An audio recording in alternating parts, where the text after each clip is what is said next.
મિત્રો, હું સુરતમાં રહેતો હતો. મારા ઘરમાં કેટલાક રૂમ હતા જે મેં ભાડે આપેલા હતા. તે જ રૂમમાંથી એક રૂમમાં એક સુંદર વિધવા યુવતી રહેતી હતી. પતિના મૃત્યુને કારણે તે સંપૂર્ણપણે એકલી પડી ગઈ હતી. જીવન ચલાવવા માટે તેણે શાકભાજી વેચવાનું નાનું કામ શરૂ કરેલું, પણ જિંદગીનો બોજ તેના ખંભા પર ભારે લાગતો હતો. છેલ્લા 2 મહિનાથી તેણે રૂમનું ભાડું નહોતું આપ્યું. તેથી એક દિવસ હું પોતે તેના ઘરે તેને મળવા ગયો. ઘરમાં દાખલ થયો તો લાગ્યું કે તે ઘરમાં બિલકુલ એકલી હતી. આસપાસ કોઈ નહોતું. હું તેની પાસે ગયો અને પછી આગળ એવું કંઈક થયું. તો નમસ્કાર મિત્રો, મારું નામ વિજય છે. હું સુરતમાં રહું છું. સુરતમાં મારું પોતાનું એક ઘર છે અને તે જ ઘરની સામે કેટલાક રૂમ મારા પિતાજીએ બનાવડાવેલા હતા. તે રૂમો અમે ભાડે આપેલા હતા. તે રૂમોમાં એક દંપતી રહેતું હતું, દિલીપ અને તેની પત્ની રેખા. તે બંને છેલ્લા 2 વર્ષથી અમારી પાસે ભાડુઆત હતા. ખૂબ જ સીધા સાદા, ઈમાનદાર અને નેકદિલ માણસો હતા. દિલીપ ગામડેથી સુરત આવ્યો હતો અને હીરા પોલિશનું કામ કરીને પોતાની રોજીરોટી કમાતો હતો. મિત્રો, તેની ઈમાનદારી અને સાદગીને કારણે મને હંમેશા તેનો આદર લાગતો હતો. પણ દુર્ભાગ્યે દિલીપ વધુ ભણેલો લખેલો નહોતો અને હંમેશા પૈસાની તંગી રહેતી હતી. એક દિવસ તેને હળવી બીમારી થઈ, પણ પૈસાની તંગીને કારણે તેનો સાચો ઈલાજ ન થઈ શક્યો અને તેનું મૃત્યુ થઈ ગયું. દિલીપના મૃત્યુ પછી રેખા એકદમ એકલી પડી ગઈ. કેટલાક દિવસો માટે તે માયકે ગઈ, પણ પછી પાછી અમારી પાસે એટલે કે તે જ ભાડાના રૂમમાં રહેવા આવી ગઈ. હવે તે પોતે શાકભાજી વેચતી હતી, પણ તેના ચહેરા પર હંમેશા દુઃખની છાયા દેખાતી હતી. હું ક્યારેક તેની પાસેથી શાકભાજી લઈ લેતો અને તેની સાથે વાત કરતી વખતે મને લાગતું કે તે અંદરથી ખૂબ એકલી છે. તેણે છેલ્લા 2 મહિનાથી ભાડું પણ નહોતું આપ્યું, પણ મેં તેને કંઈ કહ્યું નહીં. એક રવિવારે મારી શાળામાંથી રજા હતી, તો મેં વિચાર્યું કે જઈને તેને પૂછું કે આખરે શું તકલીફ છે. સવારે આશરે 11 વાગ્યે હું તેના દરવાજે ગયો અને ટકોર કરી. રેખાએ દરવાજો ખોલ્યો, મને નમસ્કાર કર્યા અને અંદર બોલાવ્યો. તેણે ખાટલા પર બેસવાનું કહ્યું અને મને પાણીનો ગ્લાસ લાવીને આપ્યો. હું પાણી પી રહ્યો હતો અને તેને જોતા જોતા વિચારતો હતો કે આટલી સીધી, સરળ અને સુંદર છોકરી દિલીપ જેવા માણસને કેવી રીતે મળી હશે. કદાચ એક પ્રકારનું નસીબનું રમકડું જ હશે. પછી હું સીધો મુદ્દા પર આવ્યો અને બોલ્યો, રેખા, છેલ્લા 2 મહિનાથી તે ભાડું નથી આપ્યું. કોઈ તકલીફ છે? રેખા મારી વાત સાંભળીને તેની આંખોમાં આંસુ આવી ગયા. ધ્રુજતા અવાજે તેણે કહ્યું, સાહેબ, છેલ્લા 3-4 મહિનાથી શાકભાજીનો ધંધો બિલકુલ નથી ચાલતો. પૈસા જ નથી જમા કરી શકતી, તેથી ભાડું આપવામાં વાર થઈ. જો થોડાક સમય પછી આપું તો ચાલશે? હું ચૂપચાપ બેઠો, પણ તેની આંખોમાં દર્દ સ્પષ્ટ દેખાતું હતું. તે આગળ બોલી, હું હવે આ શાકભાજી વેચવાનું કામ બંધ કરી રહી છું. જો કોઈના ઘરે ખાવાનું બનાવવાનું કે ઘરનું કામ કરવાનું કામ મળી જાય તો સારું થઈ જશે. જો તમે તમારી ઓળખાણમાં કોઈ જગ્યાએ કામ મળે તો કહેજો.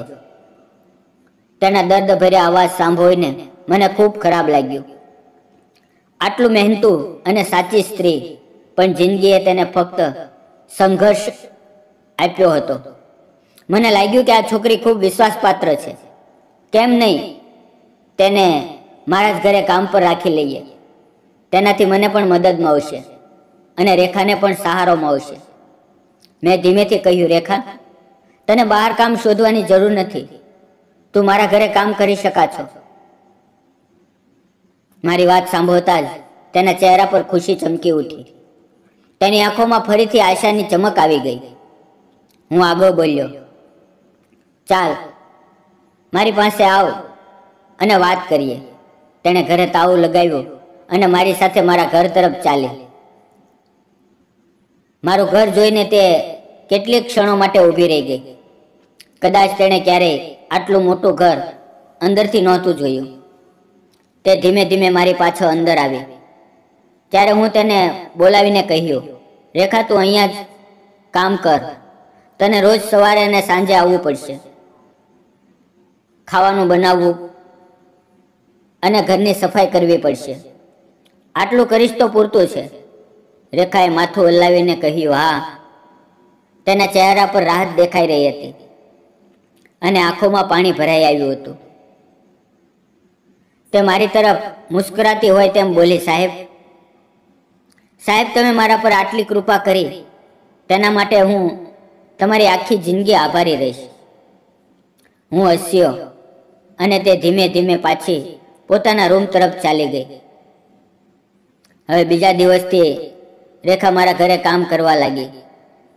તે સવારે વહેલી આવતી, ઘર સાફ કરતી, પછી મારી સાથે ખાવાનું બનાવતી, બપોરે ઘરની આગળ બગીચામાં પાણી આપતી, છોડવાઓની સંભાળ રાખતી. આમ કામ કરતા કરતા ઘરમાં એક અલગ જ રોનક આવવા લાગી. પણ તેના ચહેરા પર હંમેશા એક દર્દની છાયા રહેતી. મન હજી પણ દિલીપની યાદોમાં ખોવાયેલું હતું. હું અવારનવાર તેને કામ કરતી જોતો રહેતો.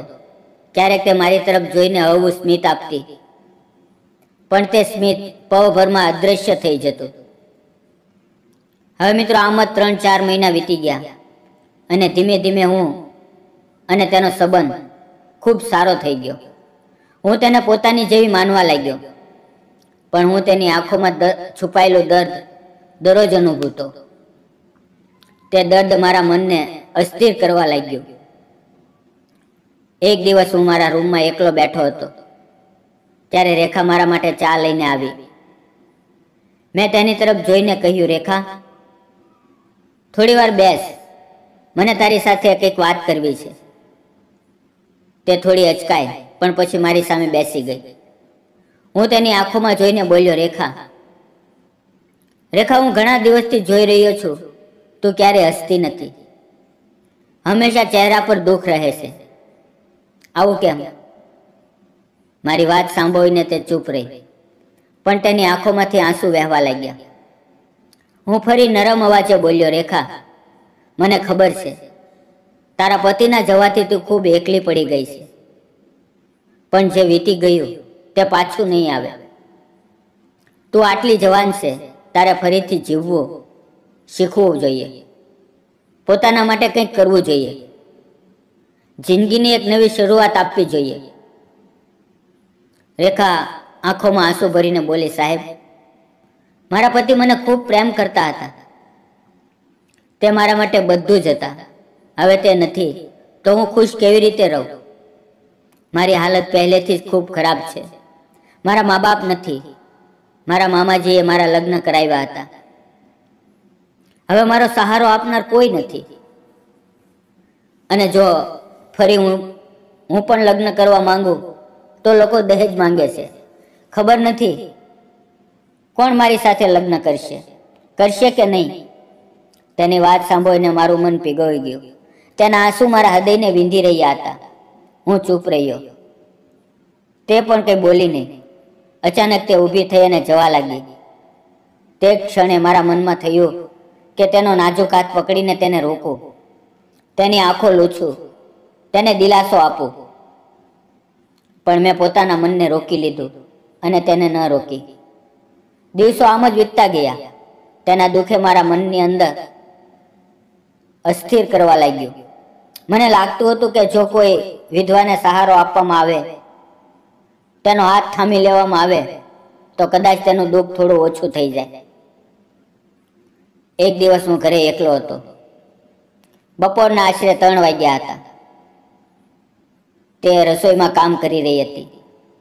કેટલીક વાર પછી રેખાએ ચા બનાવી અને રૂમમાં લાવી. મારા મનમાં ઘણી બધી વાતો હતી, જે કહેવા માંગતો હતો, પણ મારા શબ્દો ગવામાં અટકી રહ્યા હતા. હું મારા રૂમમાં બેઠો તેને જોઈ રહ્યો હતો. તે આજે ખૂબ જ સુંદર લાગી રહી હતી. તેના ચહેરા પર માસુમિયત હતી અને તેની ચાલવામાં એક અજીબ મોહકતા હતી. તેણે મારા માટે ચા મૂકી, પણ મારું ધ્યાન ચા પર નહોતું, તેના પર હતું. તે પાછળ વળીને બહાર જવા લાગી ત્યારે અચાનક મારા મનમાં તેને રોકી અને મેં તેનો નાજુક હાથ હવેથી પકડી લીધો. અમારી આંખો એકબીજા સાથે મળી અને એવું લાગ્યું કે સમય થંભી ગયો. તેની આંખોમાં દર્દ, એકલતા અને સાથે સાથે એક અનકહી અપનત પણ દેખાઈ રહી હતી. તે ક્ષણે મને અહેસાસ થયો કે આજે મને તેના પર સાચો પ્રેમ થઈ ગયો છે. મારા જીવનમાં પહેલી વાર મને સાચી લાગણીઓનો અનુભવ થયો. રેખા થોડી ગભરાઈ ગઈ. તે ઊભી થઈને જવા લાગી, પણ મેં ફરી તેનો હાથ પકડ્યો અને પ્રેમથી કહ્યું, રેખા, રોકાઈ જા, મારે તારી સાથે કંઈક વાત કરવી છે. તે ચૂપચાપ મારી સામે બેસી ગઈ, પણ તેની આંખોમાં આંસુ ભરેલા હતા. મેં તેની આંખોમાં જોઈને પોતાના હૃદયની બધી વાતો કહી દીધી. રેખા, મને તું ખૂબ પસંદ છે. જ્યારથી તું આ ઘરમાં આવી છે, મારા જીવનમાં નવો અર્થ આવ્યો છે. જે ખાલીપણું હતું, જે એકલતા હતી, તે તેને ભરી દીધી છે. મને તારાથી સાચો પ્રેમ છે. હું તને જિંદગીભર પોતાની સાથે ઈચ્છું છું. શું તું મારી સાથે લગ્ન કરીશ? મારી વાત સાંભળીને તેની આંખોમાંથી આંસુ વહેવા લાગ્યા. તે ધ્રુજતી અવાજે બોલી, સાહેબ, તમે શિક્ષક છો અને હું તો ગરીબ છું. મારું પોતાનું ઘર પણ નથી. તમે મારી સાથે લગ્ન કરીને શું મેળવશો? તેની વાત સાંભળીને મેં તેનો હાથ કસીને પકડી લીધો અને પ્રેમથી બોલ્યો, રેખા, રેખા, પ્રેમમાં ક્યારેય અમીરી ગરીબી નથી હોતી. પ્રેમમાં કોઈ ભેદભાવ નથી હોતા. મને તારાથી દિલથી પ્રેમ છે. હું તારી સાથે સરળ સાદી જિંદગી જીવવા માંગુ છું. મને ફક્ત તું જ જોઈએ. મારી વાતોએ તેનું હૃદય પીગળાવી દીધું. તેણે આંખો બંધ કરી અને મને કસીને વળગાડી લીધો. તે આલિંગનમાં સુરક્ષા હતી, સુકૂન હતું, જાણે તેને જિંદગીનો નવો સહારો મળી ગયો હોય. કેટલીક વાર સુધી અમે એકબીજાને વળગીને રડતા રહ્યા, એકબીજાના આંસુ લૂછતા રહ્યા. વખત વધતો ગયો, અમારો પ્રેમ વધુ ઊંડો થતો ગયો. આશરે 1 મહિના પછી અમારા લગ્ન ધામધૂમથી થઈ ગયા. લગ્ન પછી ઘરમાં ખુશીની લહેર દોડી ગઈ.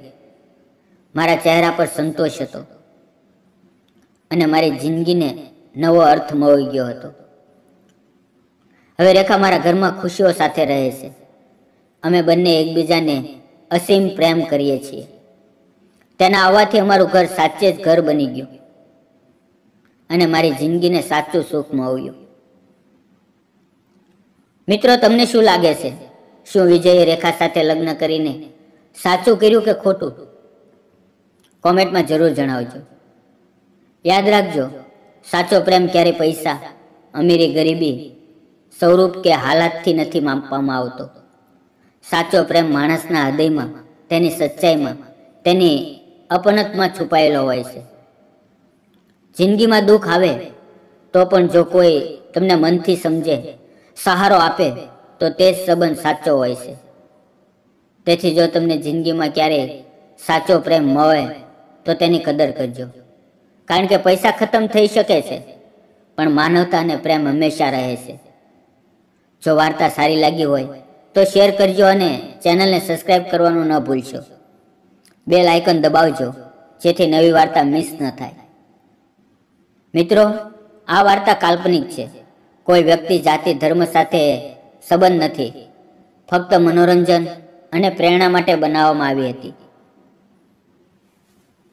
મિત્રો, વિડીયોમાં પૂરેપૂરો જોવા બદલ આપ સૌનો ખૂબ ખૂબ આભાર. ફરી મળશું આવતીકાલે એક નવી વાર્તાની અંદર.